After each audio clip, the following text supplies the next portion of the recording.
everyone, Niev here, and today I'm doing a walkthrough of the Star Tarot, and this is the second edition by Kathy McClelland. So yeah, this was actually kind of a surprise deck for me.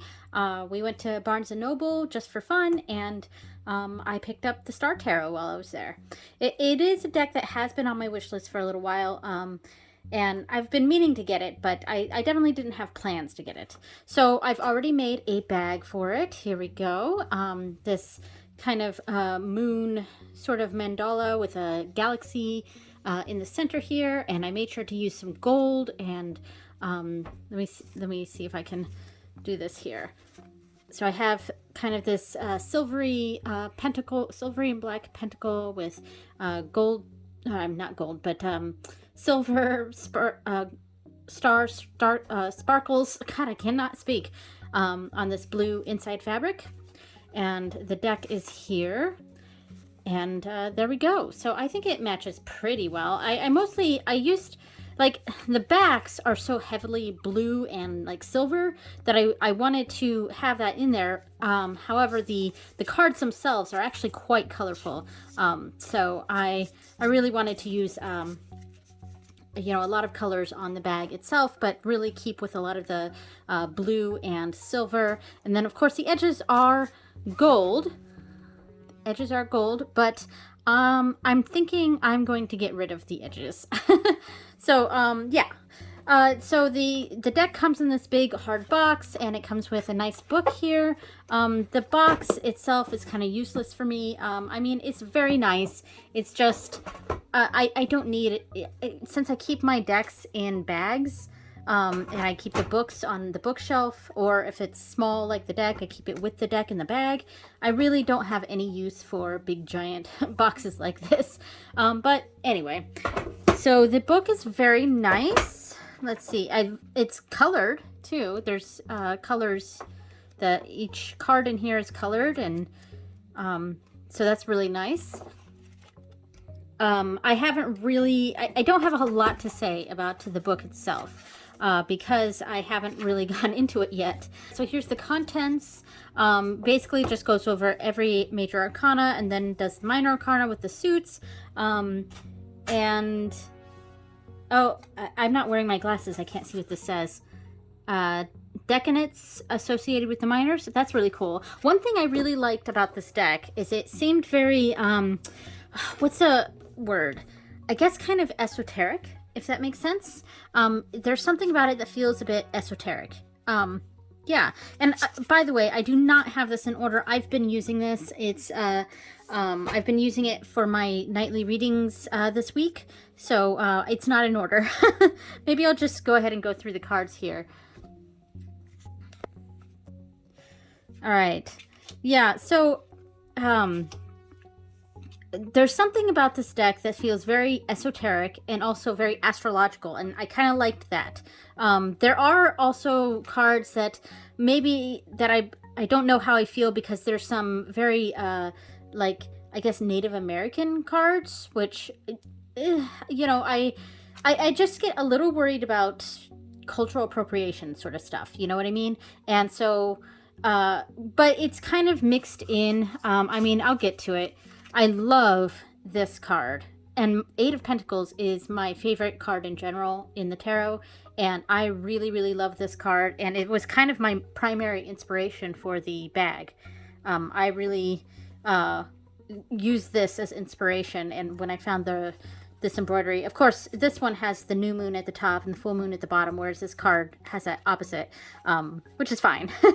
But yeah, so this was my primary inspiration for the bag, and it's I love that it's the Eight of Pentacles. This Eight of Pentacles is my favorite card in general in tarot. Yeah, so I mean, I guess it's kind of I don't mind it so much, since it does seem like it's sort of a mix of cultures. So it's not one thing over the other. It's, I don't know, but there are some cards that I don't know in this deck that, I don't know, I guess give me a bit of an uneasy feeling. Yeah, but I love these sorts of images. The kings are all very nice, and the aces. Again, like I said, it's there's something very esoteric about this deck, something very astrological, which I really like. I don't have like, Ben and Bell Wen's deck, or something like that, where there's all sorts of, I don't know what the right words are, and I keep just wanting to say esoteric, but there's a lot to it, I guess, is what I'm trying to say. But here's one of those cards. We have a Native American man here, and I was, I just don't know how I feel about it. I'm certainly happy with like a mix of cultures and, people in my decks. And since this is more of a mix and isn't just one thing, I guess I'm less bothered by it. But then I don't know. I just don't know how I feel about it. But yeah, there's a deepness to this deck though that I really connected with, and it's kind of a connection to the connection to the stars, really. There's a cosmic nature. There's it's not so much grounded as it is in sort of in space, but also kind of grounded. I don't know how to word it. Yeah, but I do really like the images in this deck. We got a Triskel here. I like that one. This Knight of Pentacles. That's nice. Though, again, we're getting kind of a mix of things here. I don't know. This is nice. I do like this deck. Here's another really heavily Native American card. The book actually goes into some of these a little bit, because I did pull out some of these cards, and they go by numbers, so there's a numerological aspect to this deck too, which I also like. There's just certain deeper elements to this deck. Six of Pentacles.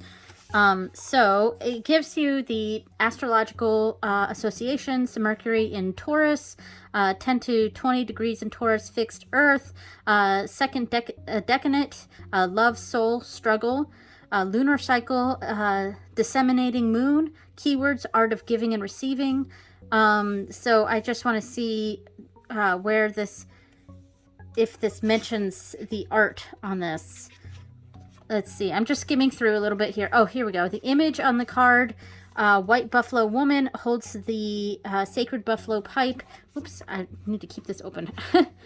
Of prayer, gifting it to the people. The sacred pipe connects you to the spirit through prayer, giving awareness that we are one with everything, walking the path of peace, harmony, and balance. Buffalo woman taught the people of the cyclic flow that passes through each individual and the universes, and to thank and honor the abundance of that Mother Earth and Spirit give you. The white buffalo represents a sacred life and abundance. The medicine wheel embodies the cycles of life and 4 directions, seasons, and elements, as well as the 4 races of man living in harmony. The starry Milky Way symbolizes the cosmic flow of abundance and creation. The 6-pointed star in each pentacle portrays the unity of spirit and matter spiraling with creation. So I do like that it goes into the symbolism that they used and really explains what each thing represents. But again, I guess I have an uneasiness about stuff like this because I don't know how to word what I'm thinking properly here, but I guess I worry about a cultural appropriation sort of angle. But I know nothing about this creator, so who knows? All right, so the world, and here's another one that sort of has that. There's several cards in here that have that Native American element to it. And I think for the most part I can overlook it. But I will say that I don't know. I guess I won't say anything. I'll just keep stumbling over my words. I like this Tower card. Very cool. Yeah, I like this Tower card. It's almost like it's like a volcano here. And you see all the cracks in the earth, and almost like a lightning bolt struck it. Very fantasy thing here. It's funny because it feels like all the cards are so different in theme, but they all still seem to go together, if that makes sense. Like, it's all the same art style, obviously. It's the same artist, so everything sort of goes together. But it's like it's, you know, all over the world, I guess. I do really like the aces in this deck. I really like that one.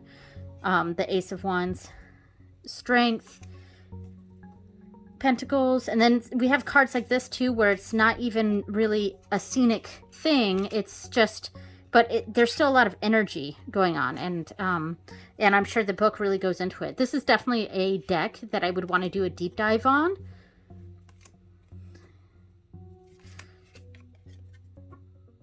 Yeah, I like that Queen of Pentacles. Oh, look at the rainbow wings. I really like that. I mean, there's a lot that I really, really like about this deck. And again, I'm going to use the term esoteric, but like I do like the esoteric nature of this deck and the connections to astrology and numerology. And here's the card that's on the cover.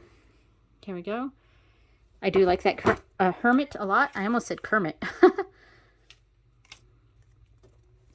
I like the cosmic nature of this deck.